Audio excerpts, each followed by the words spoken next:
Hai semuanya, selamat datang di video kali ini. Video kali ini akan membahas tentang gunung hutang, sebuah tantangan besar yang sedang dihadapi Indonesia. Hutang ini bukan hanya angka di atas kertas, tapi juga ancaman nyata bagi stabilitas ekonomi kita. Hutang negara kita semakin menumpuk dan ini jadi pembicaraan serius di bidang ekonomi. Setiap tahun, jumlahnya terus meningkat tanpa henti. Banyak yang khawatir, sanggup nggak ya negara kita membayar semua hutangnya? Kekhawatiran ini sangat beralasan, mengingat beban yang semakin berat. Dampaknya bisa besar banget loh. Mulai dari ekonomi yang goyah sampai kesejahteraan rakyat yang menurun. Kita bisa melihat dampak langsungnya pada kehidupan sehari-hari. Nah, pertanyaan besarnya, gimana caranya kita keluar dari lingkaran hutang ini?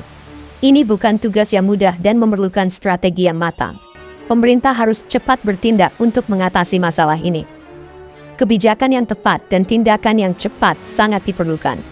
Masa depan ekonomi dan kesejahteraan kita semua tergantung pada keputusan yang diambil hari ini. Setiap langkah yang diambil akan menentukan arah masa depan kita. Kita sebagai warga negara juga harus paham masalah ini dan ikut mengawasi serta memberi masukan kepada pemerintah. Partisipasi aktif dari masyarakat sangat penting. Kita harus kompak dan berkomitmen untuk menghadapi tantangan hutang negara ini dan membangun ekonomi yang lebih baik. Hanya dengan kerjasama, kita bisa mengatasi masalah ini dan menciptakan masa depan yang lebih cerah.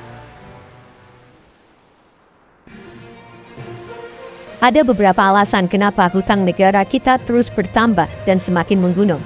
Salah satunya adalah pembangunan infrastruktur besar-besaran, seperti jalan tol, bandara, dan pelabuhan baru, yang memerlukan dana besar.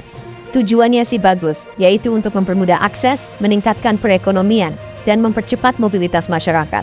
Program-program sosial, seperti bantuan langsung tunai, subsidi bahan bakar, dan program kesehatan gratis yang sangat dibutuhkan masyarakat, juga ikut menyumbang bertambahnya hutang negara kita.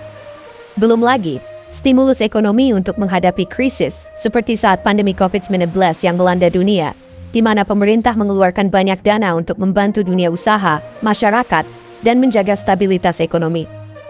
Intinya, pengeluaran pemerintah yang besar tanpa diimbangi pemasukan yang cukup inilah yang bikin hutang menumpuk dan terus bertambah. Pertanyaan pentingnya sekarang, siapa yang akan menanggung beban hutang ini? Apakah pemerintah bisa melunasinya tanpa membebani rakyat? Kalau pemerintah menaikkan pajak untuk bayar hutang, rakyat juga yang akan merasakan dampaknya.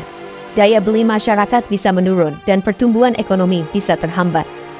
Pilihan lainnya adalah mengurangi anggaran untuk pelayanan publik, yang artinya kualitas pendidikan, kesehatan, dan infrastruktur akan menurun. Dagdag po iwils imbenanin penbanam sisinggang detesin. Bagian keempat, jalan panjang melunasi hutang. Ada beberapa cara yang bisa dilakukan pemerintah untuk mengatasi masalah hutang ini. Pertama, restrukturisasi hutang, yaitu menegosiasikan ulang cara pembayaran hutang dengan kreditur. Misalnya, memperpanjang jangka waktu pembayaran atau menurunkan bunga. Kedua, pemotongan anggaran. Pemerintah bisa mengurangi belanja negara dengan memangkas program-program yang kurang efektif atau menunda proyek-proyek yang tidak mendesak. Ketiga, menjual aset negara yang tidak strategis untuk mendapatkan dana segar yang bisa digunakan untuk membayar hutang. Bagian kelima, mencari jalan tengah. Setiap pilihan untuk mengatasi hutang negara punya konsekuensinya masing-masing dan tidak ada solusi yang sempurna. Menaikkan pajak bisa menurunkan daya beli masyarakat, sementara pemotongan anggaran bisa menurunkan kualitas layanan publik yang sangat dibutuhkan. Penjualan aset negara juga bisa merugikan kalau tidak dikelola dengan baik dan bisa mengurangi sumber daya yang penting untuk masa depan. Jadi, pemerintah harus hati-hati dalam memilih opsi yang tepat dan sebisa mungkin mengurangi dampak negatifnya dengan mempertimbangkan semua aspek. Yang paling penting adalah mencari jalan tengah antara mengurangi hutang dan menjaga kesejahteraan rakyat agar keduanya bisa berjalan seimbang. Kebijakan yang diambil tidak boleh hanya berorientasi pada angka, tetapi juga harus memperhatikan dampaknya terhadap kehidupan masyarakat sehari-hari. Keterbukaan, transparansi, dan partisipasi publik sangat penting dalam proses pengambilan keputusan, agar semua pihak merasa dilibatkan. Hanya dengan kerjasama yang erat antara pemerintah dan rakyat, kita bisa mengatasi tantangan hutang negara dan membangun ekonomi yang lebih baik dan berkelanjutan untuk semua.